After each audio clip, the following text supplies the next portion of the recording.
I'm back from my unplanned hiatus, and today we're going to play a little game of hide and seek. I found you.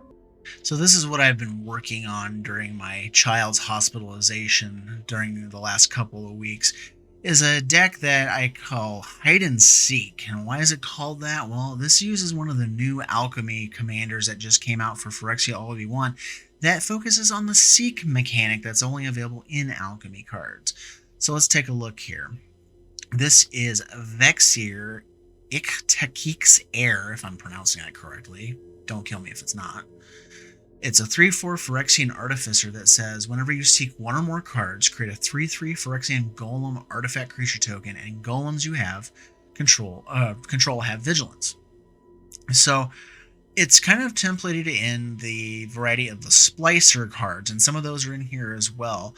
But the big thing here is we're going to take and leverage the seek mechanic to gain a little bit of card advantage off of that, as well as just create a bunch of golem tokens to overrun the board. So as usual, I have this set up with a protection suite, but this one's a little bit different because I have ways of abusing a couple ETB creatures in here as well. So we're going to use some flickering effects in here. So we have things like Ephemerate, you can blink stuff out and then comes back in. Well, if you have an ETB that you can abuse, you get it again. Lauren's Escape, the Hexproof, Skrelv, we can actually use this offensively or defensively. Hexproof, Blink, Hexproof, blinks and puts a shield counter. But this is only good on Vexyr. I found out in a later, like way late as I was playing, this does not hit artifacts. Didn't realize that until later. So it's kind of a non-bow with some of the stuff in your deck, but at least keeps Vexyr alive. We also have Swiftfoot Boots, we have Teferi's Protection, and we have Unbreakable Formation, which can also be used offensively or defensively, depending on how you want to use it. We also have our removal suite, Swords to Plowshares, Fateful Absence, Banishing Light, the usual suspects that I like to use in my decks. Charge of the Mites is here because it can either create Phyrexian Might tokens, which are punked by some of our other stuff in the deck, or you can just use it to flat out blast something out of your way.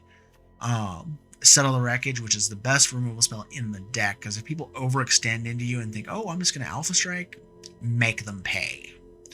And then we also have Eternal Wanderer. Now, most people are like all about the -4 nuke the board, and it's a great removal ability. Don't get me wrong. But if your opponent's only got 1 or 2 creatures and you need to get a problematic thing out of your way, don't forget the +1 ability on this card. You basically lock a creature out of the game +1ing this because it doesn't come back until your next turn. So if you flicker it out, they don't have it for their turn, and then it comes back in on your turn, and then you just flicker it again with her +1. So you can basically lock a commander down with the +1 ability on this thing. So don't miss that one. And then we also have our Mana Suite, Arcane Signet, Cold Steel Heart. That is actually supposed to be over here. Cultivate, Harrow, and then Relic of Legends, just the usual suite that I like to incorporate here. Card draw in this deck is light because we have a lot of Seek cards that act as card draw for us. But we have Esper Sentinel and Thought Monitor in here. We're making a bunch of artifacts, so the affinity for artifacts is going to come into play here. And we have things to pump our stuff with, so Esper Sentinel can actually get better later in the game. And then speaking of the Seeking suite, this is our cards that have Seek in this column. Norn's Disassembly. Pay 2, sack a historic permanent, seek a historic card. Well, you're making artifact creature tokens, and you have some pretty cheap ones in there as well. So you can sacrifice one of those and go get something out of your deck, and then it triggers the Vexyr, and you just get a token back in replacement. So it's kind of like an infinite loop where you like sack a golem, get a card out of your deck. And then we have Seek New Knowledge, seek 2 non-land cards, and then put a card from your hand on the bottom of your library. So you're going to seek, get a token, get 2 cards in your hand. Bounty of the Deep, same concept. No land cards in hand, you get a land card and a non-land. If you have a land in your hand, you seek 2 non-lands. So the good play is to keep a land in your hand, do this first, and then play the land so you get 2 non-lands out of it. Unless you need land. Choice of Fortunes, 2 and a blue, seek 2 cards. You can shuffle them into your library, and if you do, you seek 2 more cards. And you have no maximum hand size for the rest of the game. This gets you 2 triggers off of Vexyr because you seek and then you seek again as long as you shuffle those cards back in your deck. Most of the time, you're going to just want to go ahead and do it twice. There's almost nothing in this deck that's like, I gotta have that card on that first seek. You just shove them back in the deck and then you just get another one and you get 2 tokens off of it. Jukai Liberator, when it hits somebody, you get to seek a land or a non-land when it hits, and you can Jujitsu. So the cool thing here is, like, you bounce, even if you bounce one of your Golem tokens, you're going to hit them for 3 anyways, and then the token is just recreated by the seeking function of the hit. So it's really cool. We also have Settle the Wilds, which this also does the same thing as Choice of Fortunes. It seeks twice as long as you have something that it can find. You go seek a land out and puts it into play, and then it seeks a permanent card with the mana value equal to the number of lands you control. So it's going to trigger twice off of Vexyr's ability here. Spawning Pod, sack a creature, seek a creature with a mana value equal to 1 plus the sacrifice. Now this is kind of an interesting card. It's kind of hard to judge how well it's going to do for us. We're using a lot of token creation here, so it may not be as good as I'm thinking it is, but I'm going to give it a whirl. Yuan-Ti Scale Shield for 2 and a green. Permanents you control gain hexproof and indestructible, and if you can seek a creature card if your opponent casts a mana value 3 or less. So say they try to, single target remove one of your creatures or cast a little creature before they go to swing, you can just be like, hexproof indestructible, and I get a seek out of it as well. Faceless Agent. Now this is one of the things we can blink and abuse. It's a 3 casting 2/2 changeling, and then all you got to do is it enters, it seeks a creature that's the most prevalent creature in your deck, and in this deck's case, Phyrexian is the most, the biggest creature type amount in the deck because there's a lot of little Phyrexians built into it. So it's going to go get one, and then you can blink it and do it again and again and again. That you get it. And then Obsessive Collector for 3 and a blue. You get a 4/4 Spirit with Flying and Ward 2 that says when it deals combat damage to a player, seek a card with a mana value equal to the number of cards in your hand. So you're going to start seeking random stuff depending on how many cards are in your hand. And you can kind of sculpt your hand like, okay, I'm going to play this, then hit them to get something that you're hoping to hit. Or I'll keep these cards to do the same kind of thing. Then I'll cast in my second main phase. So you kind of have to juggle that a little bit if you think about what's in the deck. And then we have the second sub-theme of the deck, which is golems. We're creating golems, so I've kind of built in a golem sub-theme into the deck. We have things like Ginger Brute, which is a food golem, which then gets pumped by some of our other spells, which makes this thing hard to deal with because then you can make it unblockable and hit them over and over and over again with it. The Blade Splicers, I mentioned these earlier. 2 and a white, 1/1, it creates a golem and gives golems first strike. Malcator Purity Overseer, it's a 3 casting 1/1. It enters the battlefield, you create a colorless 3/3, and if 3 or more artifacts enter the battlefield this turn, you get one at the end of your end step as well. Once in a while, you're going to be able to trigger that end step thing as you're creating multiple tokens, but you're not going to get it very often. And then the other Splicer, Master Splicer, golems get +1/+1, and when it enters, you get another golem token. It's just another way to spit more golem tokens and buffer golems up as we go. Solemn Simulacrum, it's a golem, so you get a land out of your deck, and if it dies, you draw a card. Rootwire Amalgam from Brothers War, you can prototype it out for 1 and a green, and it's a 2/3, or you can pay 5 and you get a 5/5. And it has 3 green, sacrifice the Amalgam to create an XX golem that's triple the power of what this was when you sacrificed it. Now, the neat thing here about prototype cards, and this works really well aside from being a golem, is the blink spells that are in the deck. You can cast this for its prototype cost, get the 2/3 on the board, and then blink it, and when it comes back into play, it comes back as the 5/5, because that's what the game sees. So there's ways to kind of cheat around the prototype amount with this deck. We also have Masterful Replication, if I can talk right now. For 5 and a blue, you can either create 2 golem tokens, or you can choose an artifact you control, and each other artifact you control becomes a copy of that until end of turn. So like you can stack up, a bunch of golems, and then say you can either make all of them into Steel Overseers, which we'll talk about in a minute, or Chiefs of the Foundry, or Steel Seraphs. These are things we're going to show in a minute. But you can create a bunch of just overwhelming advantage that your opponent just can't deal with this card, depending on how you want to play it. We also have Cradle Clear Cutter, another prototype. It taps for mana, and if you blink it, you can bring it back out as a 3/6, or you can just hardcast it for 6 and have it that way, and it gets bigger with some of the stuff we got going on, and all of the Golem buffs count towards it as well. And then we have Meteor Golem, which is one of the more popular ones to use. A 7-casting 3/3 that blows up a permanent when it enters the battlefield. And since we're playing the blink spells, it synergizes with those as well, and just, blink, blow it up, blink, blow it up. And then in this column, I'll slide this over, we have what I call the make the stuff better category. This buffs our golems, this buffs our artifacts, this makes them do better things. There's just a bunch of things going on here. So we have Intangible Virtue. Tokens get +1/+1 and have Vigilance. So the Vigilance is kind of redundant if Vexyr is on the board, but otherwise you just give a +1/+1, and if he's gone, well, this backs up his ability. Combine Chrysalis. Tokens you have flying, so all these golems we're creating, they can then fly over. It can also pay 4 and sack a token to create a 4/4. I don't care about that part of it. Steel Overseer, which I just mentioned a minute ago. 2 colorless, tap, put a counter on each artifact you control. So imagine taking and turning all of your stuff into steel golems and then tapping them and putting counters. So like say you had 5 golems, you turn them all into steel overseers. You tap the original steel overseer and the 5 golems. That's 6 +1/+1 counters going on all your stuff. If your opponent can't kill you that turn, they're likely gonna die.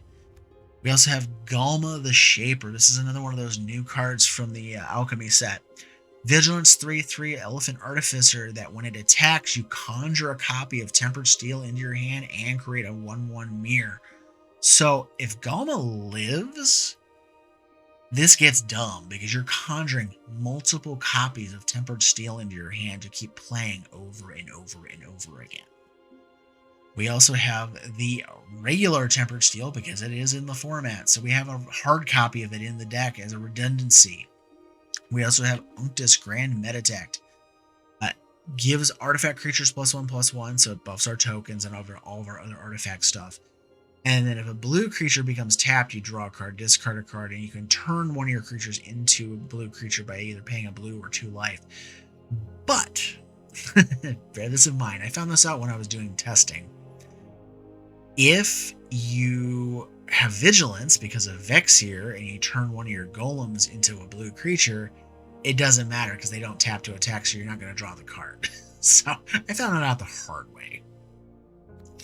We also have Chief of the Foundry, pumps all of our artifact creatures by +1/+1. So like I was saying before, with the Masterful Replication, if you just turn all your stuff into Chiefs of the Foundry, they're going to get really, really big. So again, similar to what I was talking about with the Steel Overseer, you make your 5 golems into Chiefs of the Foundry, they're all going to get like +6/+6, and it's just going to be a big overrun event.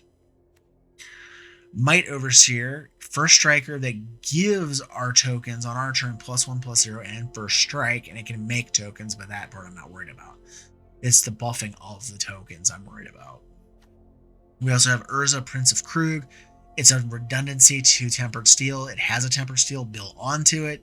And once in a while, you're going to pay 6 and start creating stuff. There's a game in the footage, if I remember right, I was actually just copying Golem tokens to get additional tokens on the board to work with and kill my opponent.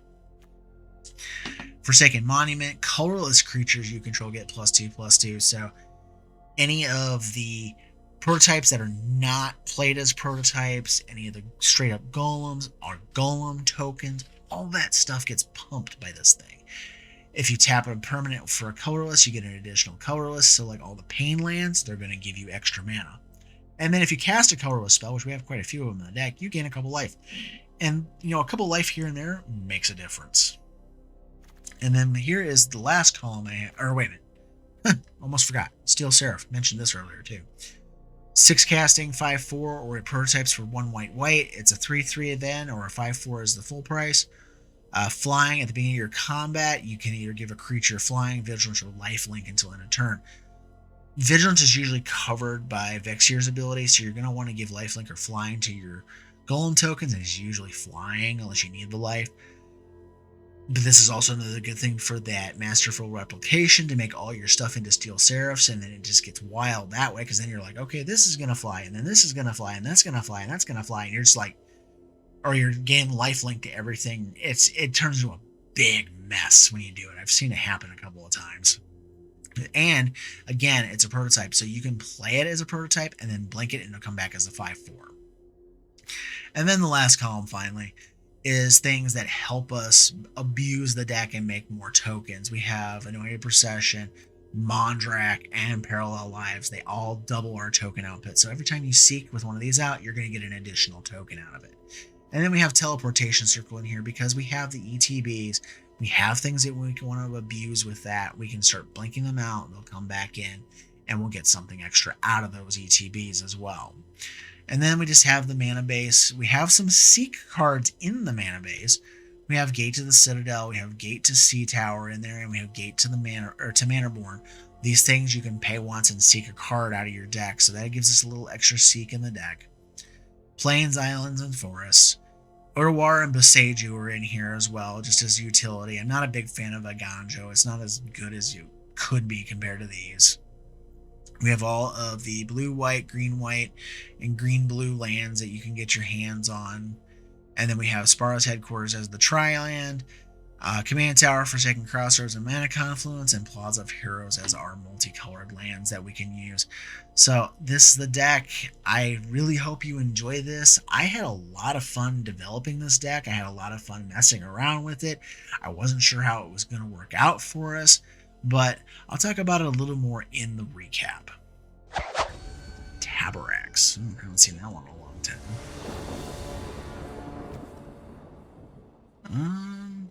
Yeah, we'll give this a whirl. We've got some ramp in there with some of this higher casting stuff. I've been kind of excited to get this deck onto film.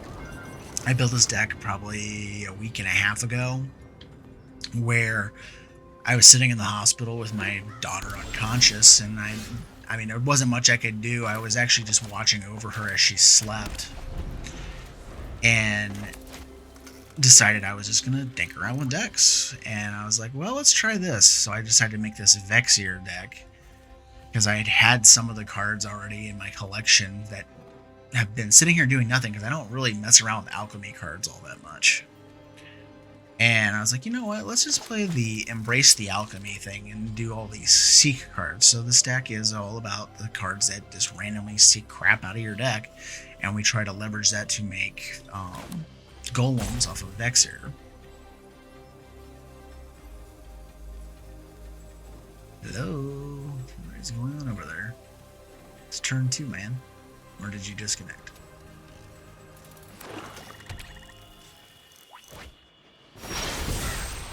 Alright, so we're lacking the green to draw the Cultivate or the Vexyr.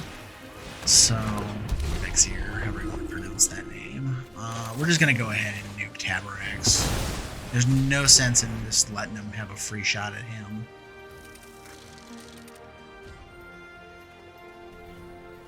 Just send it back and... I can't remember what this is. It's 4 to do the Seek on the land. No mana. Crap.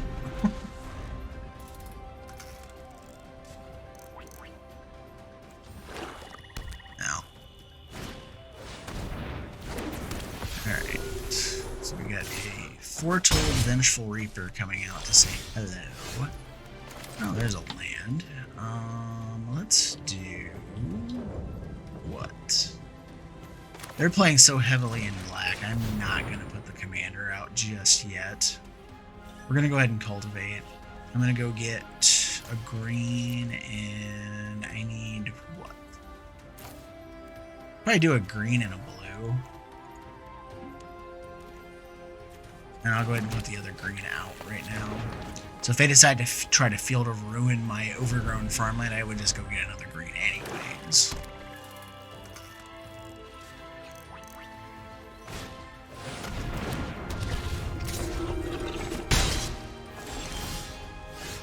Alright, so we'll drop the island because they already know about that.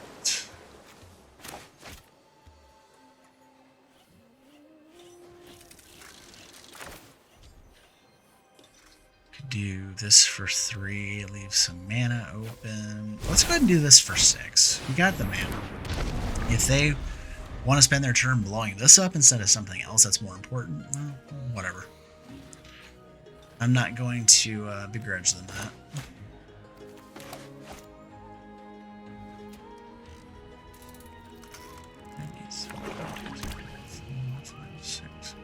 Just trying to think if how I could do the mana on the next turn. I could, in theory, now let's check. I was thinking in theory I could drop the Master Splicer and then drop the Meteor Golem, but they went ahead and blew that up. So next turn is just going to be cast Meteor Golem. This last Taborax. I'm just going to make them keep recasting their commander over and over and over again. All for moments.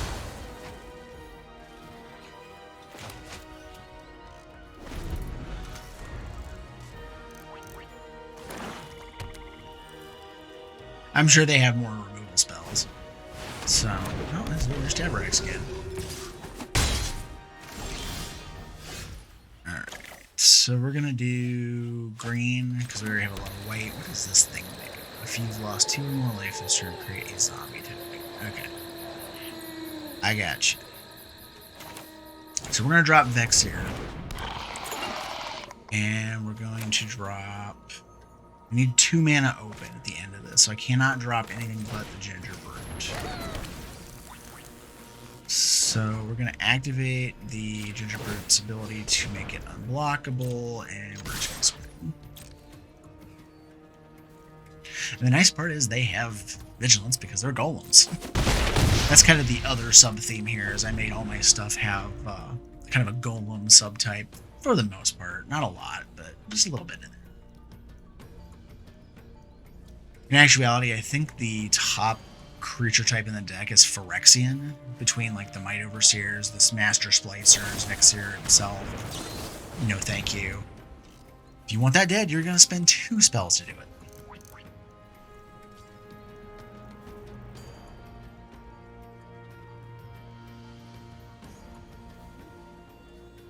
Go for 2?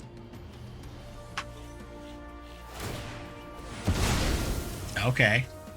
Resolve. I'll get into the green. Got plenty of white now. Actually, I'll just go get another white now that I think about it. They just didn't want me using the thing, but it's like, I don't know why you're not using Demolition Zone from Brothers War, because then I don't get the land.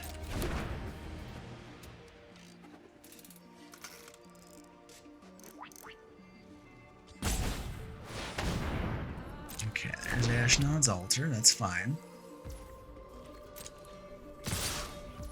They're swinging. Okay. I'm actually a little surprised by that, but we'll see. Ooh. Oh, baby. I like that. Alright, so we're going to do Tempered Steel. And then I'm going to drop Master Splicer. And these golems are just going to hit like a truck.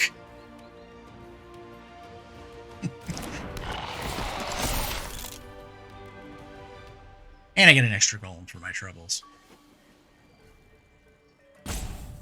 Yes, my creature, thank you. Smash.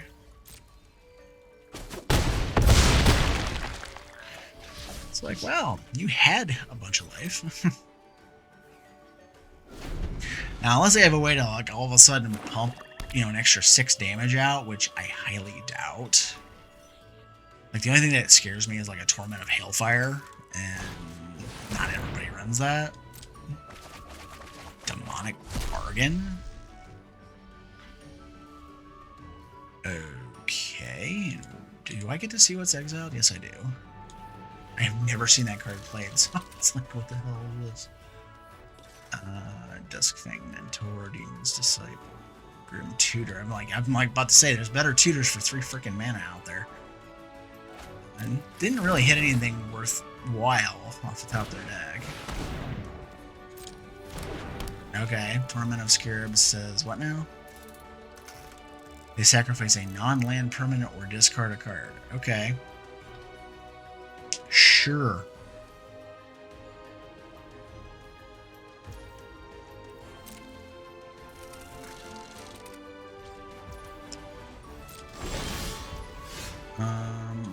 I'll take the hit.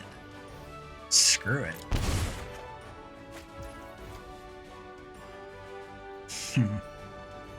That's funny.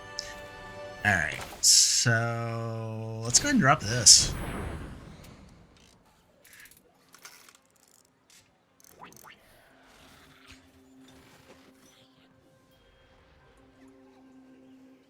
They have 1 black mana open, so they could, in theory, have something like a Fatal Push. Ginger Brute's going to become unblockable. And I'm sending the entire team except for the Master's Placer, so...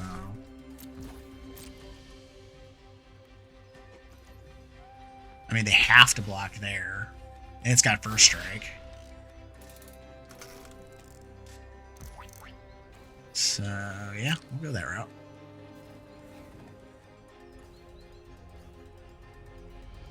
If they try anything stupid, I'm just gonna frickin' planar incision something. Like, I can planar incision, blank the Meteor Golem and destroy something, or I can do the Master Splicer and make another token if I want. I have lots of options available. Okay, they got Deadly Dispute, which is fine. Too bad I don't have Trample. It would really mess with them.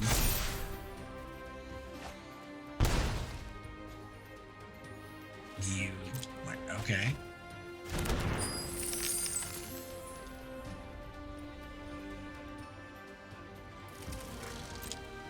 So this is going to destroy Taborax. They're going to go to 2. We'll end the turn for now. Let's see if I have to protect something or just destroy something outright for annoying me. If they wipe the board, I'm going to have to blank the Golem and smash the Torment of Scarabs, because otherwise it's just gonna kill me over time. Alright. That's a Plague Crafter, and that's fine. I really don't care. Like, I'm just gonna do what? What am I gonna do here? Yeah, it's like, what? I mean, it doesn't matter. I'll probably just make the Might Overseer be the sacrifice. I'd still have Planar Incision to blank and do other stuff. What I should have done is blinked the. Let me show you real quick. I should have blinked the Master Splicer to make another Golem token and then just sack the Golem token, and it's like, whatever. But, you know, that's kind of what the deck does. It makes a bunch of Golems and smashes face. Nethroi, alright. Let's see how their build is set up.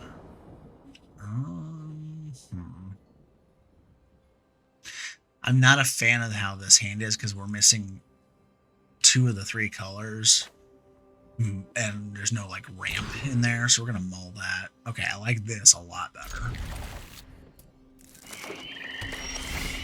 It's got options. So we're just going to go ahead and just put a Pain Land down and say go.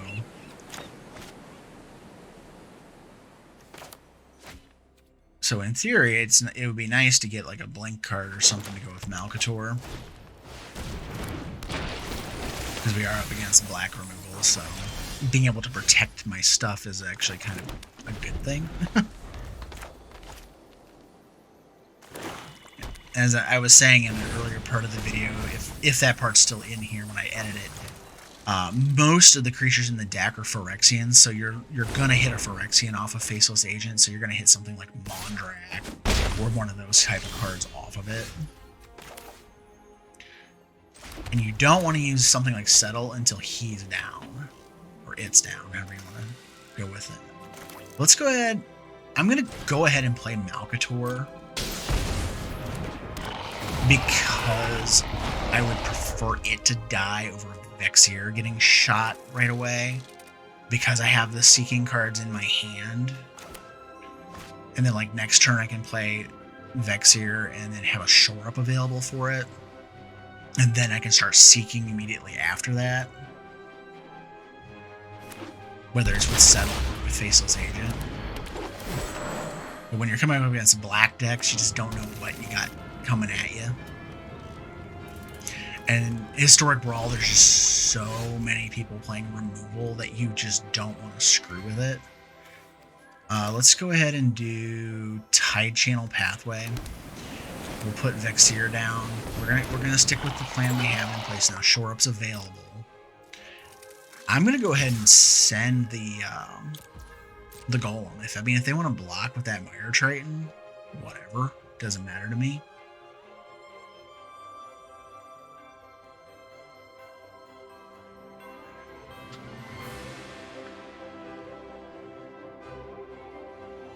But I'll have the Shore Up available to protect Vexyr or Malekith's Roar, depending on how they target stuff. The only thing that's going to suck is if they have like a board sweep. Now, if it's something like Languish, the Shore Up can protect Vexyr regardless because of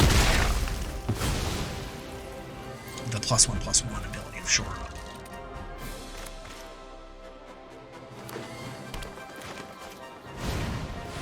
Okay, monster.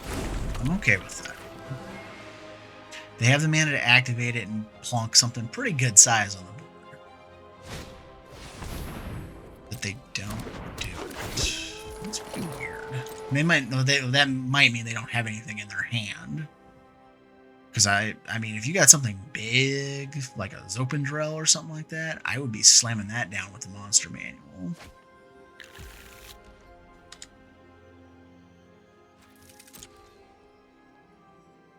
But the nice part is Death Toucher is gone. So we're in good shape there. Let's go ahead and do Settle the Wilds. I would prefer to have a 5-drop. I don't have too many 6-drops in the deck. And Settle gets us 2 things. And we're going to go ahead and play the tap land because of that fact. They don't have anything open to block this with, so we're just going to go ahead and do this.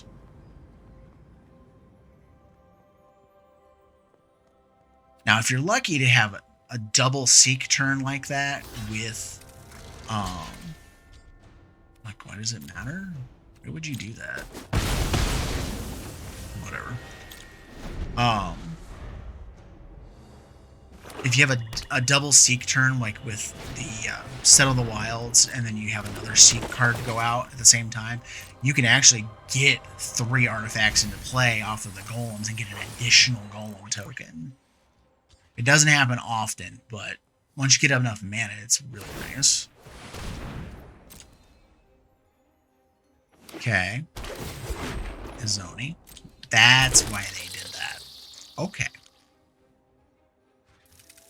I feel it. Alright. I was like, why are you double blocking? It didn't make any sense to me until that very moment. Okay. So, let us do... Let's go ahead and do the Forsaken Monument. We'll make the golems really big. We'll play the tap land. We're just going to send them. They can't kill them both. Well, they could, but they lose their entire board doing it.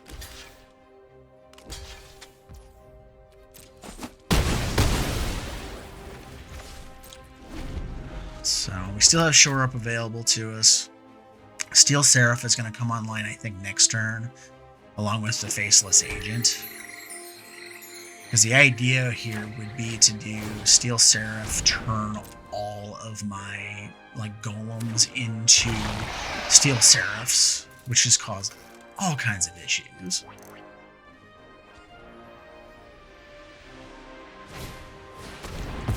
Ooh. Ballsy. Well, oh, it's a creature. Shoot, I thought it's just letting me do that. I thought it was going to cover an artifact. That's Tamio's Safekeeping, I think, that does that. And that's fine. Resolve. You can have Malekith's Roar. I'm keeping my golems.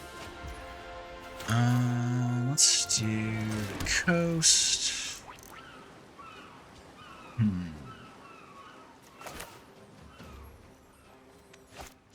Let's do Faceless Agent. I want another golem on the board. Okay, there's Master Splicer. That's pretty good. Let's go ahead and do Master Splicer. get another golem on the board, and I still have shore up available. Because then, depending on what I do next, I could slam the Steel Seraph and do Master Replication on there. We'll see where they target here. Do I care about Vexyr at this point? Because we got 1, 2, 3, in fact, 1, 2, 3, 4, 5. I need an additional land. Yeah, I care about Vexyr. We'll go ahead and protect it for now. And if they want to blow extra resources to kill it this turn, then I'm getting 2 cards out of their hand, so I'm not overly worried about it. Because the Faceless Agent is going to be the sacrifice to Shieldred. So...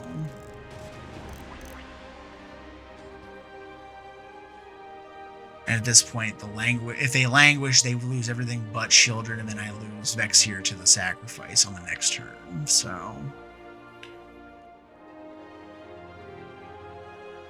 just kind of like looking at what they got. But I like the idea of getting the Steel Seraph online for the Masterful Replication, and then I also have Planar Incision to kind of...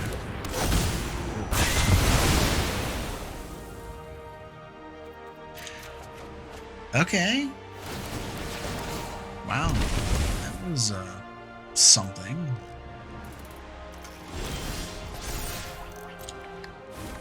Well, I don't have a creature to sacrifice, so... but I do have a Settled Wreckage. That's fun. I'm trying to think what I want to do here. Steel Seraph is a big part of my plans. I think I just pass the turn for now.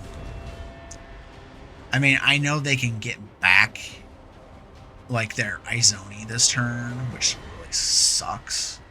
What I might need to do is take the hit from Shieldred. Yeah, so they're going to get a bunch of crap off of Izoni.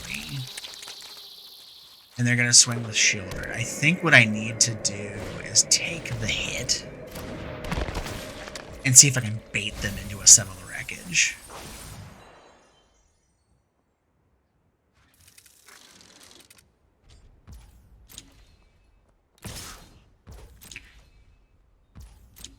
I just gotta try to make sure I do my passes and stuff fast enough to make them think I don't have, you know, anything important. I can do the Jukai Liberator? Yeah, I can do the Jukai Liberator and just let it sit there. The Settle will be there for whatever. And if I bait another removal spell out of them, well, you know, whatever.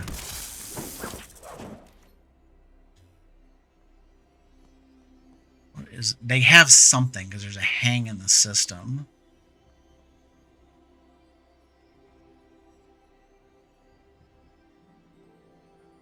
See, my hope, this is my hope, is that they just go, that's what the hang-up was, that they just go all out this turn and swing with everything, and I just exile it all. Like, I don't even care if I catch the tokens. I just want Shieldred and Izoni gone, so they can't come back. Come on, let me resolve all these. I gotta do them quick so they don't catch on that I have a Settle. And that's fine, I'll sacrifice it. That was all happening at the end of my turn, actually. I'm like, you'll have to forgive me, I'm a little tired. For the last 2 weeks, I've been running off about 2 hours a night, or 2 to 4 hours a night of sleep. It's not a great way to live life. Alright, come on. Just run headlong into this. Like a catcher, I'm not that concerned about. I have ways of dealing with it. Shieldred and Izoni, though, is just a real problem.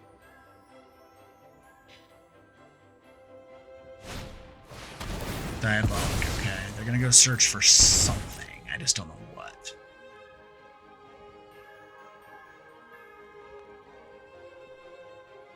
I mean, my guess is they're probably going to go get a removal spell, thinking they can kill me this turn, which is my hope.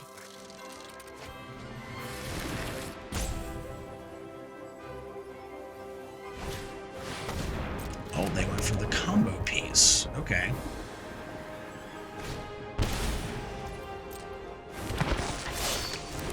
Non-creature permanent, so they can go. They can actually kill my lands. That's not good. I will protect Constant's voice. We can foster much. Man, this is gonna hurt.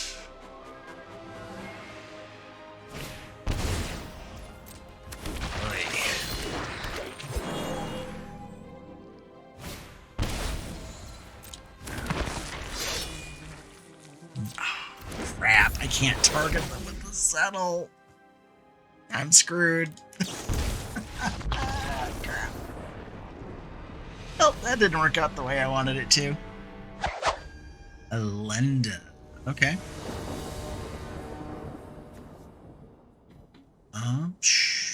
Sure, I got 2 splicers, a seek card, and a signet. I'm actually kind of liking this hand.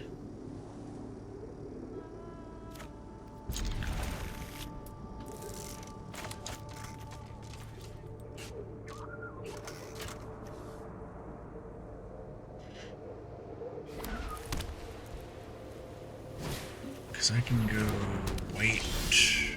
How does that work for me? Go wait on that one.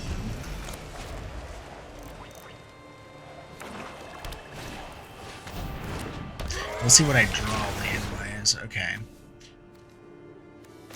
We're gonna drop the plaza in this, because it gives me a little more flexibility in terms of like what I'm drawing this turn. I can either do the bark channel and cultivate for lands, or I can just drop Vexyr in.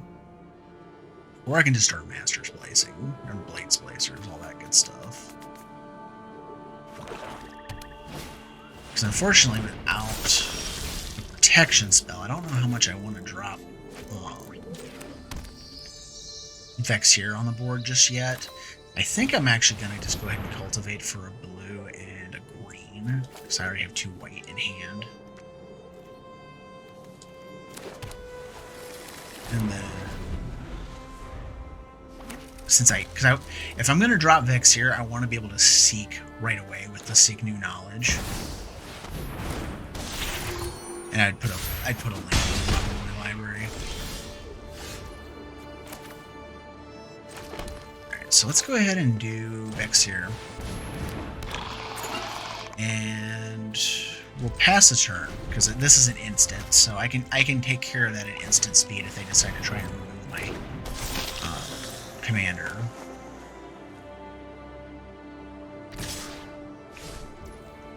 Oh, hello. Alright, we're gonna see. Let's put the spawning pod on the bottom. I was gonna do a land, but I'd prefer having my lands. Let's do Blade Splicer. I can do blades. Actually, I could do both splicers if I want to. I think Blade Splicer with Banishing Blade sounds more what I want to do, because that Nighthawk Scavenger can just go straight away. I don't want you here.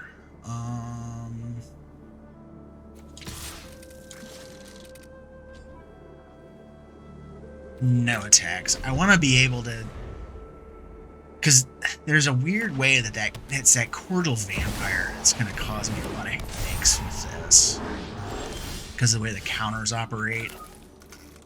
So let's do this. Let's do.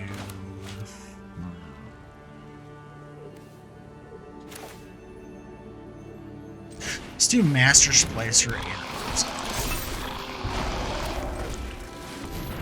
I'm gonna make them really have to work for whatever crap they're gonna pull off.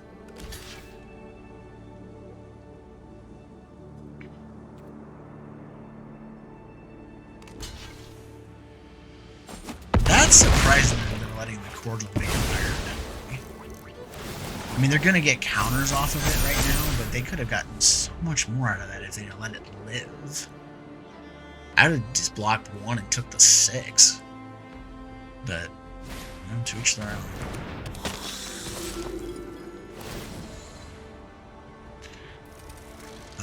Return to the battlefield. You're not getting your cordial. I don't like that card. Oh, but I like that one. Alright, so Master Replication allows me to make an artifact into other artifacts that I control. I don't have anything that's worth screwing around with. And I can make a token copy of an artifact. So, yeah, whatever. Nothing I really care about right now. Let's just send in the Golem squad. They're just going to sit there and chew up stuff. And I have 1, 2, 3, 4, 5, 6, 8, 9 mana resolve all. If I had 10 mana, I would so Masterful Replicate right now, but I need to keep that settle up so I can exile Drama.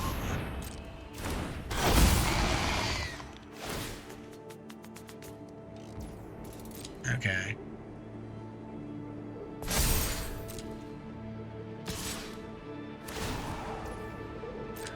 Or do I?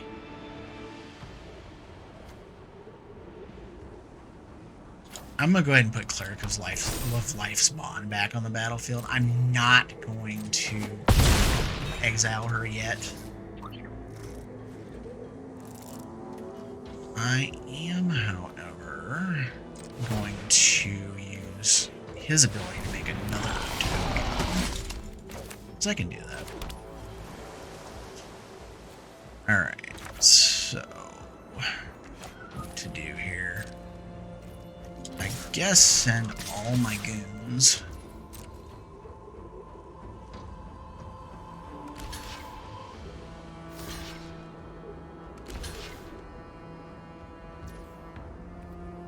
Sure.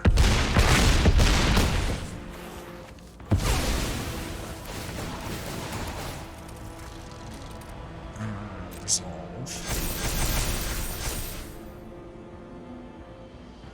Let's go to damage.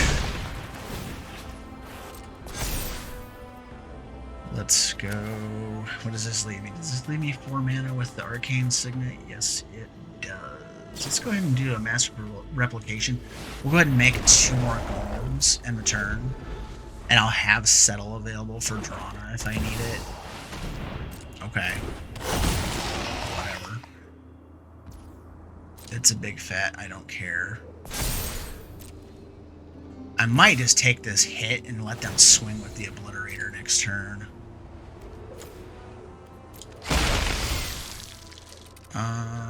Sure.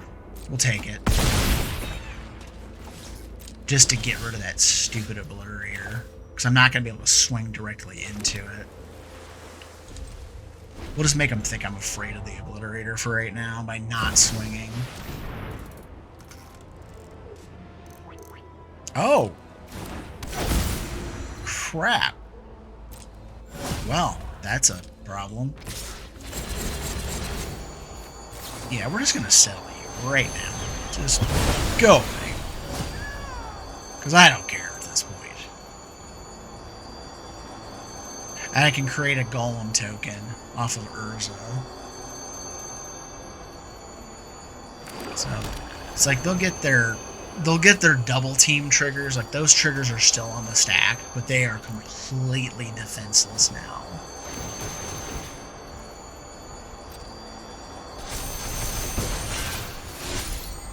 Yeah, you get your copies. I understand that much. But I'm going to make absolutely certain that you're not going to like this. Yeah, you can have your Legion trigger. I don't care. And we're going to go ahead and make a copy. And what do I do with that? Do I do anything? I don't think so. 27, huh? They'll block a 6. So it's 6, 9, 10, 11, 12, 13, 14, 15, 16, 17. I think I can kill them if I just go alpha striking. Like, just flat out.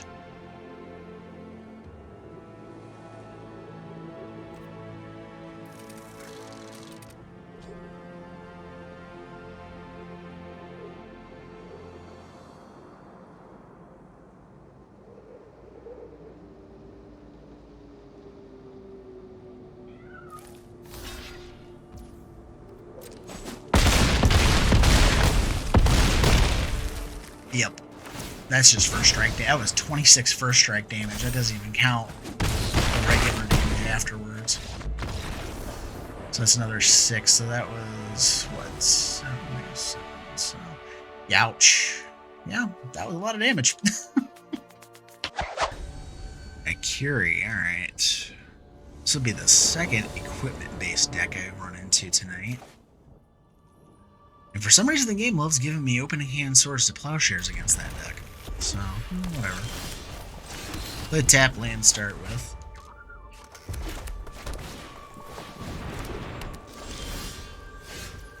Go ahead and do island. We'll just keep this available if we need it.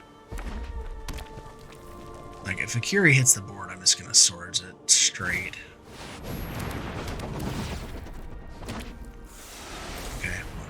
I'm not that concerned there. Let's go with a white, and I'm actually gonna play. I'm gonna play Vexyr just to see what the heck they have in the deck. This is kind of an odd setup. All right, they have Helia.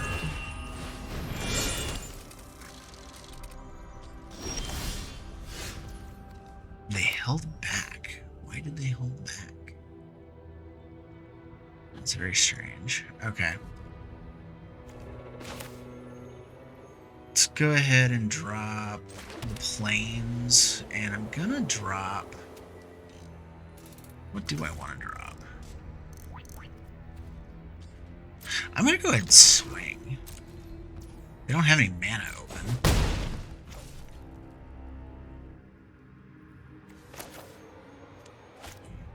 I don't have protection either, so it's like, do I do spawning pod or do I do... Let's do parallel lives, because it's harder to get rid of than Mondrak.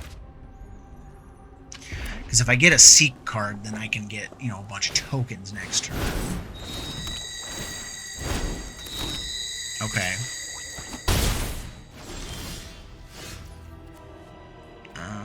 Let's do island.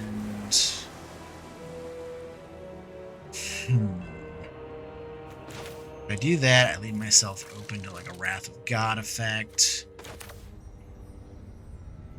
I think I want to go ahead and drop Spawning Pod and then just kind of sit here for a second. I'm going to swing.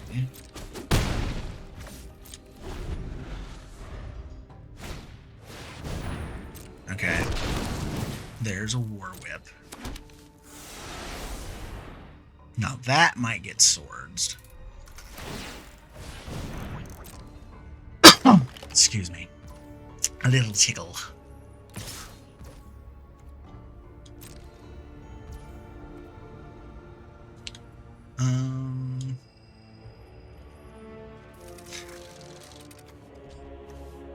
I don't really want to give him 5 life. I'm okay with swordsing the other one, but I really don't want to give him 5 life. I'm very reluctant.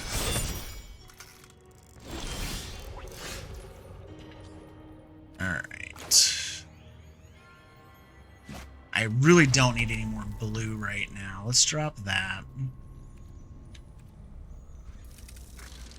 Not drawing any creatures really sucks.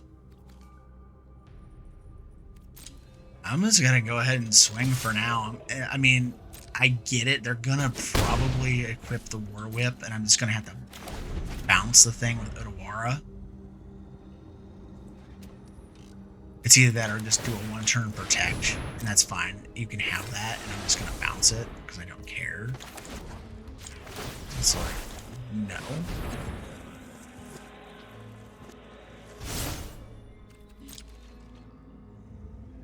That's one thing that like Otawara and bounce spells similar to it are good for against token creatures is you're just like, go away.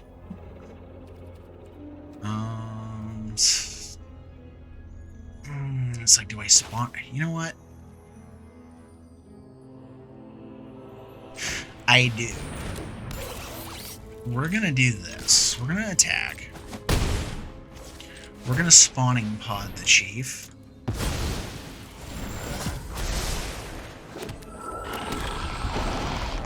Because that's going to give us more board presence than is going with, oh, I get +1/+1 to a bunch of non-artifact creatures that I have on the board.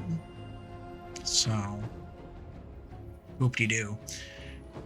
And then what I'm going to do is hit them with the Obsessive Collector after I drop Mondrak into the board, which is going to give me a boatload of stuff.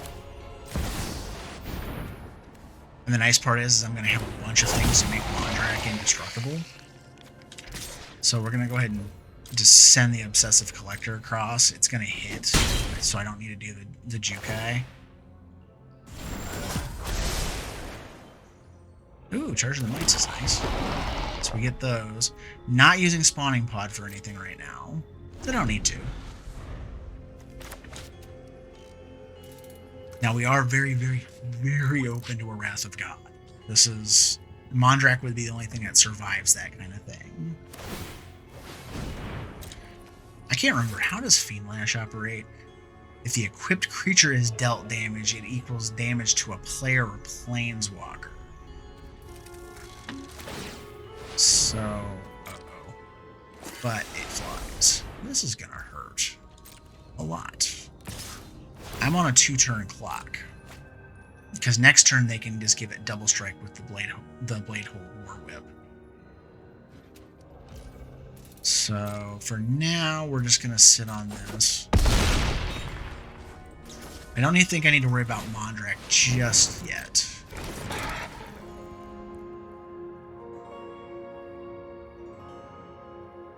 I'm trying to think what I need to do here to survive. Okay, Planar Incision helps. This helps. Charge of the Might also helps because I can kill something with the charge. I think at this point, because I have Teferi's Protection available to myself, I think it's going to be send in all of this. Because these don't tap to attack anyways. Because when this lands, I'm going to get a bunch of golems anyways.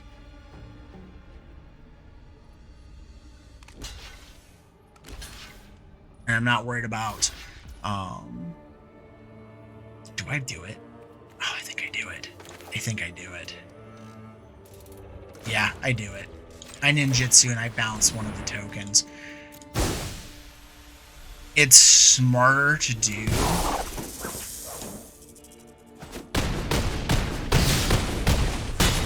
Doesn't matter. I mean, either way, it's 3 damage. But it's smarter to do it. Not thinking about their life, it's smarter to do that to get an extra Seek and a bunch of extra tokens either way.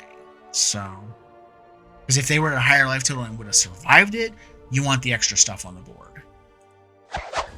Yarok. I don't know that this deck is going to stand up to a Yarok deck, but we'll give it a try. We'll play the tap land first. This is probably going to be very ugly. I'm just going to say that outright right now.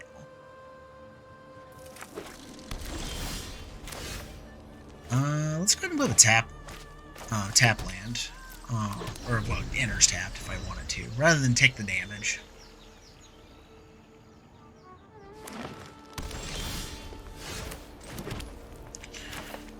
And... you know what? Let's make them have it. Let's make them have the ones they got. Because normally that deck relies on ETB creatures to nuke stuff, like Ravenous Chupacabra and stuff like that. So, I'm going to make them have to have something they don't have this turn, so that's good. Ooh, we got our Eternal Wanderer, which is really good, actually. So let's go ahead and Faceless Agent. Because that allows me to go get something out of my deck. And I can even play the Skrelv, which is nice. And then we're going to go ahead and attack.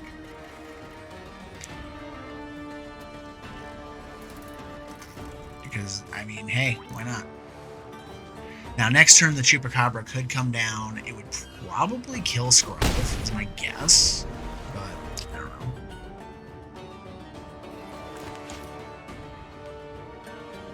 And we could theoretically just slam Urza and all this would get bigger. Well, not Faceless Agent, but the 2 artifacts would.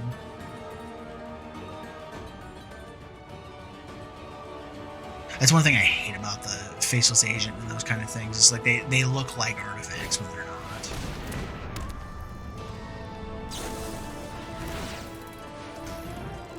Prologue to Phoresis. Okay. Is this like a hidden poison deck? Screw it. We're gonna go just full tilt, hit as hard as we can. Absolutely everything. We're gonna have to make them come up with some answers. And if they just go ahead and play Yarok this turn and I get a land, I'm just going to play the Eternal Wanderer and I'm going to blink it. Because that's one thing that I think people underestimate. Everybody, freaks out about the Eternal Wanderer's board wipe ability, and her blink ability is actually remove target creature from the game until this goes away. Because it just blinks them out and it doesn't come back until your next turn. So it's like, ouch. It means that creature just never comes back, essentially. Unless something you play something better, it's never coming back.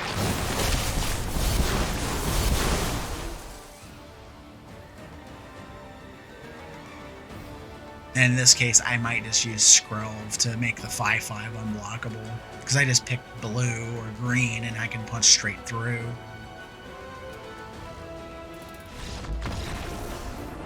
So yeah, I mean, I want to do a hypothetical really quick. Say I drew the 6th land, slam the Wanderer, blink Yarok out, and I just swing completely wide here. They're going to have to block the 5/5, and that's 1, 2, 3, 4, 5, 6, 7, 8, 9. That's 10 damage. So if I draw a land, they're dead. That's just the flat out truth right there. Vito. Okay. Alright, this is going to be a Drain You to Death deck. I don't like this hand, though. It has no Seek in it. I mean, if it had 1 Seek card in it, I might have messed with the Anointed Procession. I'm not digging it, though. Alright, we'll let that go tapped in the first turn.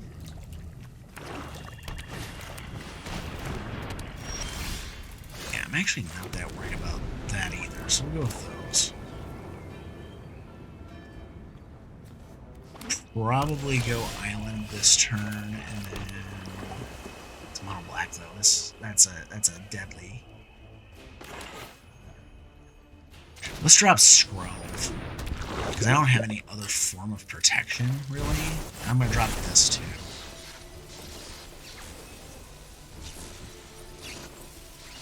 Because I do have a blink spell. Yes, I do have a blink spell. So, in theory, I could get the Amalgam to safety if they don't just kill it outright right now. Okay. Let's do white. We need double white. Non-artifact. Crap, I didn't realize that was non-artifact. Well, that was dumb of me to put in the deck, now wasn't it? Alright, let's just do this.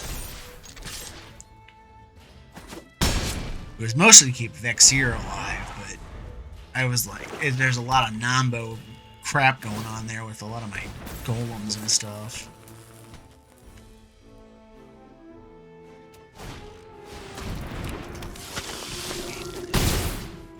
Crap, they got a combo. That's bad.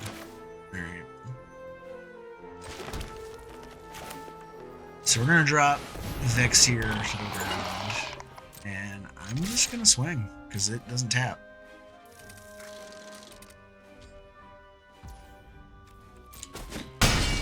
All right, and I got Broker Safeguard to keep Vexyr alive. And theoretically, I can. Yeah, no. But nice try.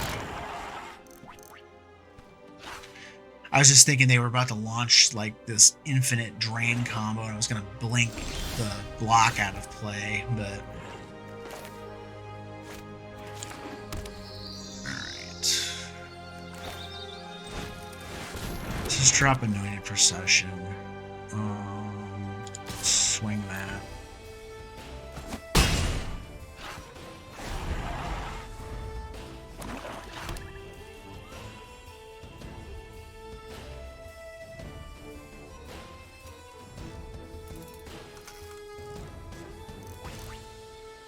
I mean, you have the combo, right?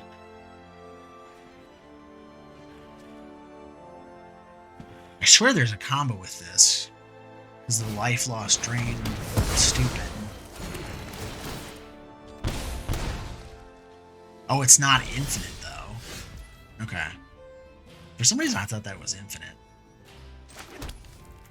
Yeah, whatever. Choice of Fortunes. I don't care about those. Take it back. That's better, though. I'm actually gonna keep Unbreakable Formation available, though. And I'm gonna swing. I mean, I don't care because they're probably if they want to break my shield counter, they're gonna block, but they'll lose one of their creatures. Now, if they want to try to wipe the board, I have Formation available.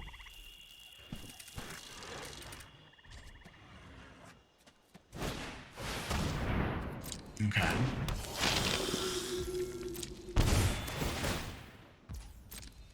Yeah.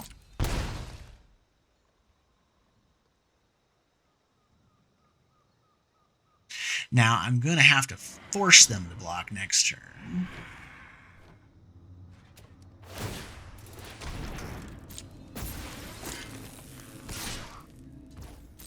Oh, you might not have wanted to do that. Alright, what do I got? 1, 2, 3, 4, 5, 6, 7. Shoot, I don't know if I have an 8-drop in this deck or not. Nope. Okay. Well, if I do this, they block 2, both things die. Screw it.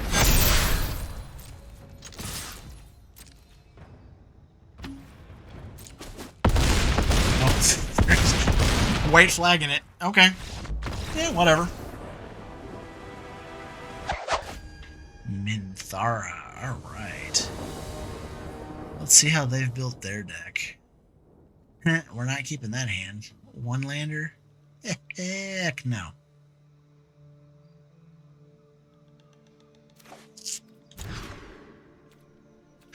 Three lander. Okay.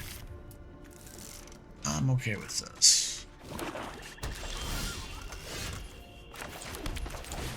Gingerbread. Get 'em.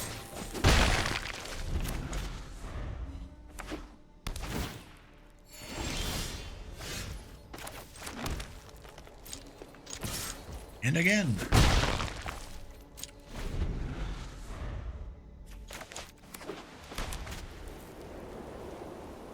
I probably should have played the Mana Confluence so I had a blink available for the Gingerbread.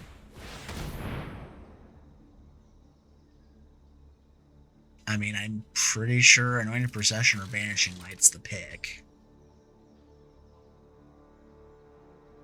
Oh, sorry. I didn't realize I had an activated ability on the stack.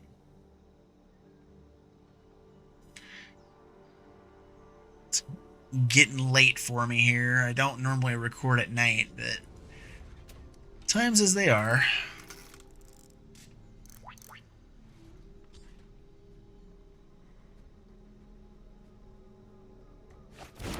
They took the Banishing Light, so they have something they don't want me removing.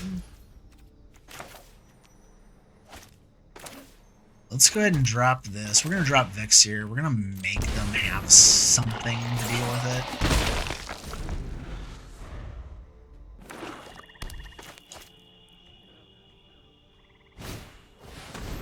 Okay, so here's another one. That's fine. Oh, nice. That's like the absolute best card to have with Vexyr on the board. Aside from the one that gets you lands. Yeah, those go back. Oh, hey, and look, I got something to pump the golems with here. That's fun. Yeah, we'll just make it so he's unblockable. I'm okay with that. We'll swing in and see if they have something for Tenacious. You got a pump? Oh, they do have a pump. I am surprised. Okay.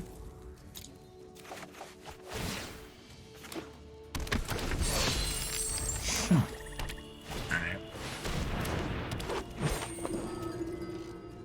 Well, Minthara's online. We're not going to block, actually. Because I don't need to kill it and have it coming back to haunt me. Alright.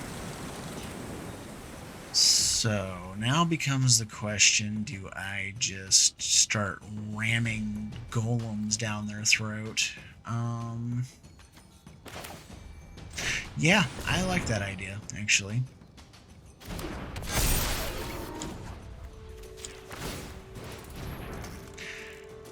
And let's just go. So now it's going to be a race for their face before they can get their intensity levels up high enough to start doing dumb, busted stuff. Alright, there's braids. Frightful return, okay.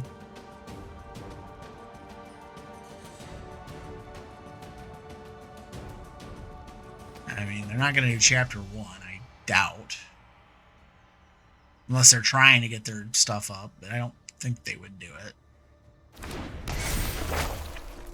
They are. Okay. I'm going to discard the Anointed Procession because, I mean, I'm already past the point of caring what it does.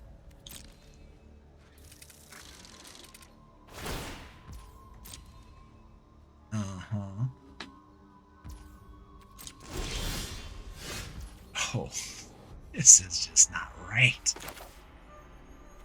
It's like Tempered Steel, smashy, smashy. Like, whatever. It is what it is. Ginger Brute, unblockable. I'll take the point of damage. I don't care. Oh, I didn't need to do it. That's fine. Not you. Just those.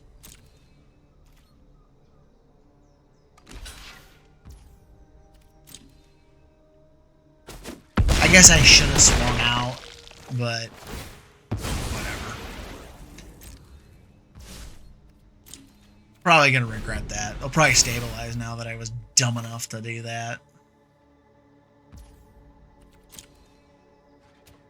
Should probably have board wipe in my future.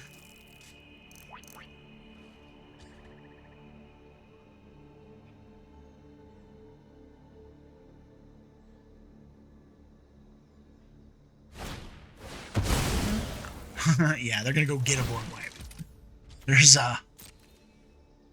There's no way they're not. So yeah, that was my screw up.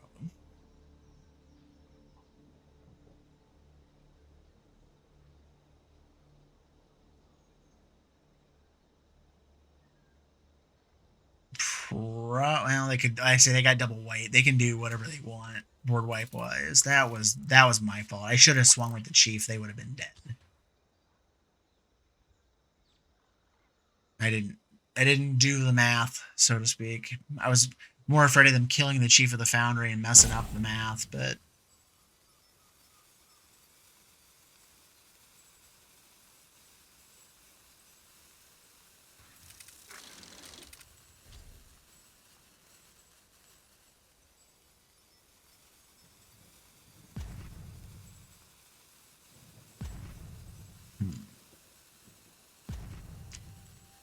Alright, I mean, this isn't too hard. You get Wrath of God, you get Languish. Oh, well, Languish isn't going to do any good, but you get like a Wrath of God effect, and you just stomp my teeth in.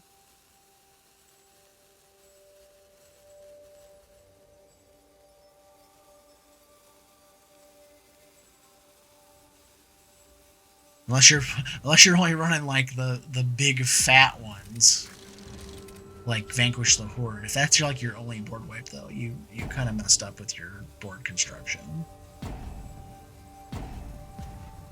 Plus, I know for a fact if you don't wipe this board and you just pass a turn, I know you have a Settle the Wreckage, so I'm not gonna swing into that.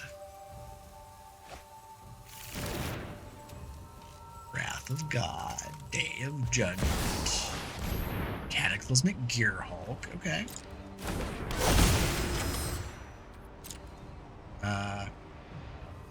You know what's fun is I can just pick the Ginger Brute as my creature and my Chief of the Foundry as a artifact.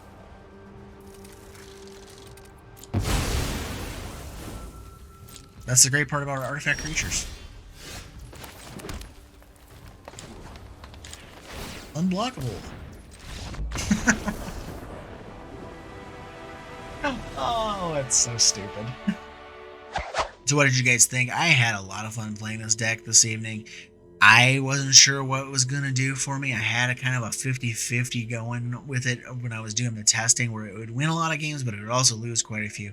It's not a deck that I would run headlong into any of the heavy hitters like the Elish Norns or the Atraxas of the world. I would not. No. I would not run this against those kind of decks. Those are the kind of things I would just scoop up and move on to another game. But, you know, any fair decks that you're running up against, this thing's a lot of fun to mess around with. It's kind of neat because you're sitting there and you're leveraging a lot of, you know, of the digital-only abilities of the Alchemy cards. And, you know, it was kind of interesting. I've never really leaned extra hard into Alchemy before, and those cards, I usually just sprinkled one or two of them in the decks and left it at that. This deck is featuring probably about 50% of the cards as being an Alchemy-type card. So I hope you enjoyed this. I hope you have a lot of fun, and I will see you guys in the next video.